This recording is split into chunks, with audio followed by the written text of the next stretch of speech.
अस्सलाम वालेकुम friends. Doctor इज़मान अतर, consultant pulmonologist आपकी खिदमत में हाज़िर है। अच्छा, एक पेशेंट्स को मैंने देखा है कि सिम्पटम्स के साथ आते हैं कि खांसी खुशक नहीं जा रही और रात को होती है और जो ही लेटते हैं ज़्यादा हो जाती है, दिन में वो ठीक रहते हैं। अच्छा, उनसे सारी चीज़ें पूछने के बाद, सारा कुछ एग्जामिनेशन हिस्ट्री लेने के बाद, खांसी की कॉमन जो काजेज़ हैं उनको रूल आउट करने के बाद उनसे एक चीज़ अमूमन लोग मिस कर देते हैं, उनसे ये नहीं पूछते कि लेटने पे खांसी होती है, किस वक़्त होती है, किस नौइयत की होती है, रेशा आता है, और उसके साथ जब खांसी हो रही होती है आपको सीने में जलन तो नहीं होती, आपको ये तो नहीं होता कि जो इस तरह से सीने में तज़ाबियत होती हो जिसको अपनी ज़बान में कहते हैं, और उसके साथ सीने में जलन सी फील करते हो, और कोई गले में चीज़ें टच तो नहीं करती। तो मोस्ट ऑफ़ द पेशेंट्स में ये खांसी की कॉमन वजह है, और स्पेशली वो पेशेंट्स जो जिनको मैदे का मसला होता है, जो कुछ ऐसी मेडिसिन्स ले रहे होते हैं जिनकी वजह से आपका जो खुराक की नाली का नीचे वाला स्फिंक्टर है वो रिलैक्स करता है, या कुछ पेशेंट्स में कंजेनिटली, या कुछ पेशेंट्स में एक्वायर्ड हालत में भी वो रिलैक्स होता है।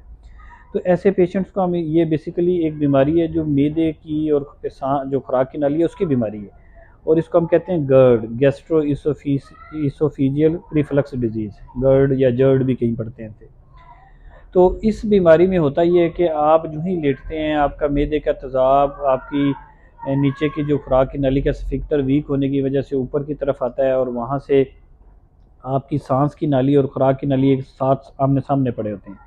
तो जब आप लेटते हैं तो वो तेज़ाब आपकी आके सांस की नाली को इरिटेट करता है, जिससे एक बड़ी इरिटेटिंग सी आपकी ड्राई कफ स्टार्ट हो जाती है। और इस वही अगर आप स्प्रेड करें, अगर आप एसिड को स्प्रेड करें, तो वही आपके नीचे ट्रेकिया ब्रोंकस में जाके ब्रोंकाइटिस ट्रेकियाइटिस भी कर सकता है। तो इसको हम कहते हैं गर्ड एसोसिएटेड ब्रोंकाइटिस या ट्रेकियाइटिस भी कहा जाता है।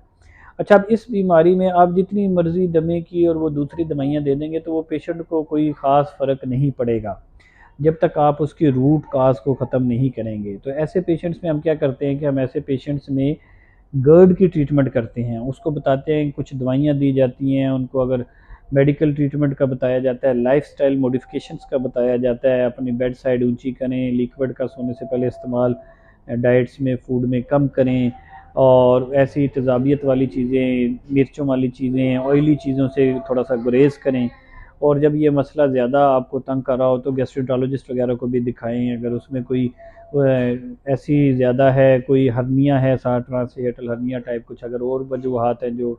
ट्रीटेबल हैं, उनका ट्रीटमेंट की जाए। फिर इसमें सर्जरीज़ भी कर सकते हैं, फंडोप्लाकेशन वगैरह, वो डिफरेंट होती हैं, उनकी फ़ील्ड अलग है। लेकिन आपने जब भी उनको करना है तो फिर हम इनमें कुछ ऐसे मैदे की दवाइयाँ और प्रोकाइनेटिक्स वगैरह और इस तरह की लाइफ़स्टाइल मॉडिफ़िकेशन से करते हैं, तो ऑटोमेटिकली आपका तेज़ाबियत कम होती है और आपकी खांसी भी ख़त्म हो जाती है। तो एक काफ़ी ज़्यादा पेशेंट्स ऐसे आते हैं जिनमें खांसी की वजह ही यही होती है, और स्पेशली रात को जो हो वो लेटने के ऊपर हो रही है और बैठने से बेहतर हो जाती है। तो ये एक ऐसी बीमारी है जिसको कभी इग्नोर नहीं करना चाहिए और इसका प्रॉपर वर्कअप करना चाहिए। बहुत शुक्रिया आप लोगों का।